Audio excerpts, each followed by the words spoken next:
I'm Dr. Jeff Groh, and this is To Infinity and Beyond. First, let's review a few terms. There are certain conic sections that we are going to use in this discussion. First, ellipses. If you take two naps of a cone and slice it with a plane diagonally like this, then the intersection forms an oval. The curve of intersection between the cone and the plane forms this oval called an ellipse. If the plane that you slice the cone with is parallel to one of the edges, then the curve of intersection is a parabola.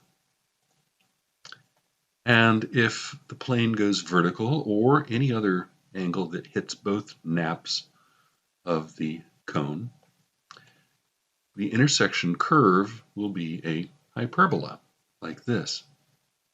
Now, Johannes Kepler, famous for discovering the fact that planets move in the shape of an ellipse around the sun with the sun at one focus, well, he also said some other interesting things about the conic sections, and one of those is that he claimed that a parabola is an ellipse having one focus at infinity.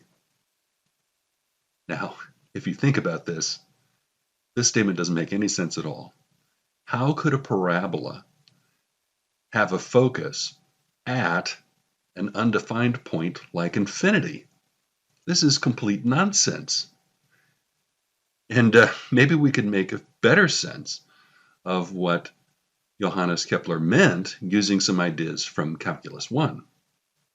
Here I have a family of ellipses, and each ellipse has two foci. One focus is being sent to infinity in the sense that this x-coordinate goes to infinity. And as you can see, as that focus tends to infinity in the sense of a limit, the ellipses converge pointwise to this fixed parabola. So I guess what we could say is that a parabola is a pointwise limit of a family of ellipses having a focus that tends to infinity. That makes a lot more sense because it doesn't use any undefined terms. So a parabola is just the limit of a family of ellipses having a focus that tends to infinity. But we are going to make sense of Kepler's statement by defining an infinity. And so here's how this goes. We're going to use the one-point compactification of the plane using something called stereographic projection, and it goes like this. Suppose that we have a sphere. The sphere is sitting on top of a plane. It's intersecting at one point only right here. It's resting on top of the plane. Then we're going to take a line segment. One end of the line segment will start here at the North Pole. That line segment will be inside of the sphere for a little while. It will attach to a point P on the plane. That line segment will have to pop out of the sphere at some point S. Now we're going to take that point S and this point P, and we're going to pretend that they're the same point, so that each point on the plane will correspond to exactly one point on the sphere. Note that if this point P is farther out in the plane from this point of intersection, then the line segment will have to poke through the sphere higher up. The farther you make that go out, the higher up it goes. So the points way up here on the sphere towards the North Pole end up being very, very far from this point of origin, the point of intersection down here between the sphere and the plane. In fact, if you take the limit as these points tend to infinity in any direction, the corresponding point on the sphere will tend to the North Pole.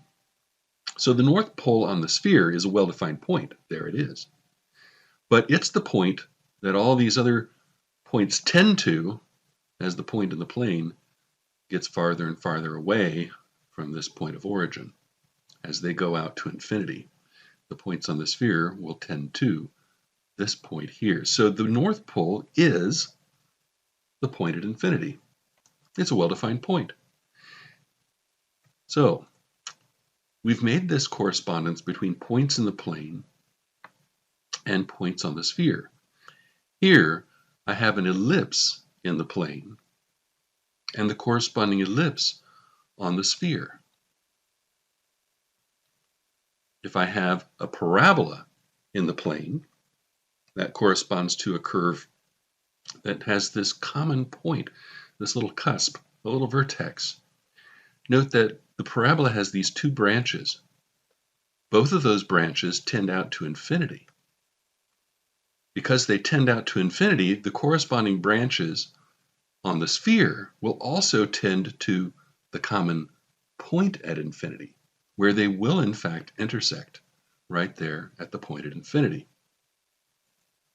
For a hyperbola, you have these four branches going out, all of those branches tending out towards infinity.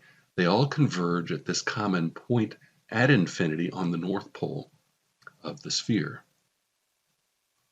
So on the next slide, I'm going to show you a family of ellipses having a focus that tends to infinity.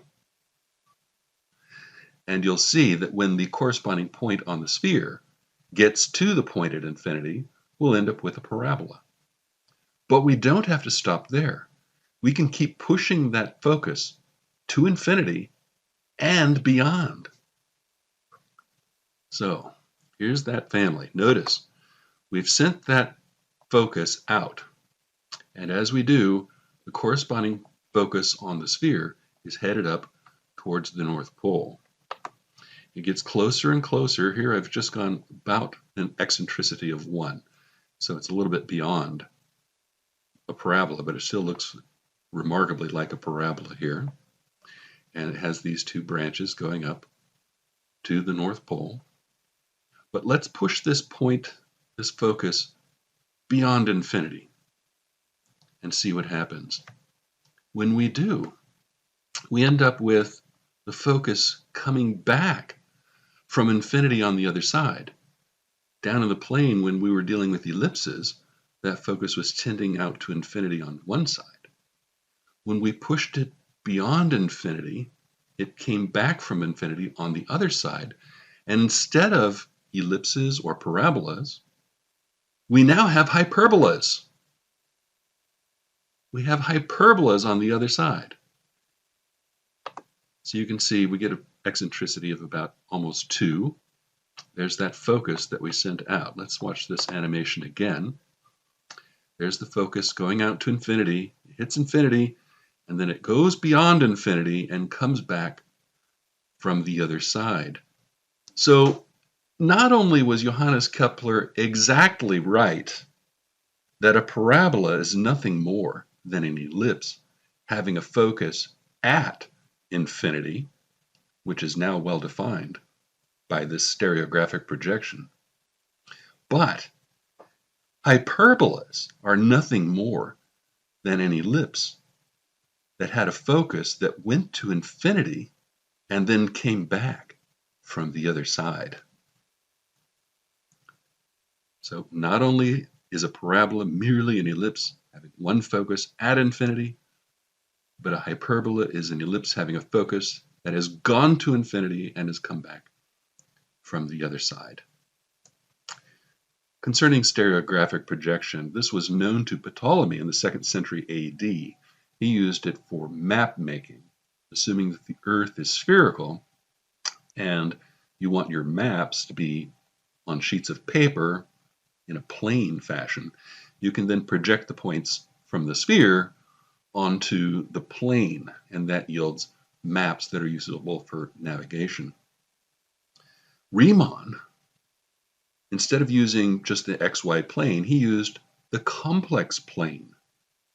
And to this, he then added this point at infinity.